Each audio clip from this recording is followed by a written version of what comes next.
Hello everyone, welcome to my channel. কেমন আছো তোমরা সবাই? আমি তো ভীষণ ভালো আছি। এখন তো ভালো থাকার কারণটা একটু অন্যরকমই, কারণ মা আসতে তো সবে মাত্র কয়েকটা দিন বাকি। তোমরা অনেকেই হয়তো এটা জানো যে মা দুর্গা আসার আগে আমাদের মামা বাড়ির পুজো শুরু হয়। সেই কারণেই কেনাকাটাটাও আমাদের অনেক আগে থেকে চলতে শুরু করে, কারণ যেহেতু পুজো আমাদের মহলার আগের দিন। তো সে কারণেই মা আর আমি 6টা দিনের অগ্রিমীটা ধরে চলে আসি হাওড়া। আর বেশ কিছু ইউটিউবে ভিডিও দেখার পরে জানতে পারি গড়ানহাটার কথা, মানে যেটাকে গয়নাগুলিও তোমরা বলতে পারো, যেখানে অনেকটা কম প্রাইসে ভীষণ সুন্দর সুন্দর জুয়েলারি পাওয়া যায়। জুয়েলারি মানেই তো মেয়েদের কাছে একটা অন্যরকম আবেগ, আর সেটা যদি হয় আমাদের মায়ের জন্য তাহলে তো বুঝতেই পারছো। আর কলকাতায় তো এত সুন্দর সুন্দর প্যান্ডেল দেখে, মানে ভীষণ ভালো ভালো প্যান্ডেল দেখেছি।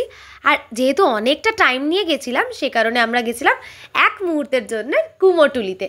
তো এই মাটাকে আমার ভীষণ পছন্দ হয়েছে, পারলে তো সেদিন নিয়েই চলে আসতাম, বাট পসিবল নয়, কি আর করবো। এর মধ্যে আবার ছাতাও নিতে ভুলে গেছি, আবার এই রোদ, আবার এই মেঘ করছে, কি করে কি করব বুঝতেই পারছিলাম না।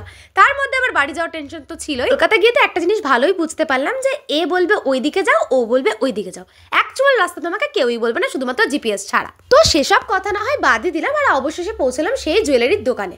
এবার এত সুন্দর সুন্দর জুয়েলারি দেখে তো আমি পাগলই হয়ে যাচ্ছিলাম যে কোনটা ছেড়ে কোনটা। এবার অনেকেই হয়তো আমার এই কথাগুলো শুনে ভাবতে পারো কত ন্যাকামি ন্যাকামি করে কথা বলছে। আরে সত্যি কথা বলতে গেলে এখনকার দিনে কেউ ন্যাকামি ছাড়া কথা বলে না, আর যদি বলেও তাহলে তারা আবার আমার মধ্যে পড়ে না। সুন্দর কিছু এখান থেকে জুয়েলারি নেওয়ার পরে ভেবেছিলাম আমার নিজের জন্য শপিং করব, বাট সেটা হয়ে ওঠেনি, যেহেতু বাড়ি যাওয়ার তাড়াটা অনেক বেশি ছিল। কারণ আমি আর পারছিলাম না কিছু না খেয়ে দে, এখানে কোনো রকমে কিছু খেলাম আর চটপট চলে গেলাম আমাদের মাকে আনতে। এবার মা কেন বললাম সেটা নেক্সট ভিডিওতে জানতে পারবে। তারপর তো এখানে টুকটাক সব কিছু কাজ কমপ্লিট করে যাচ্ছে এবার বাড়ির দিকে। দেখা হচ্ছে তোমাদের সাথে নতুন কোনো ভিডিওতে। আজকের জন্য এইটুকুই।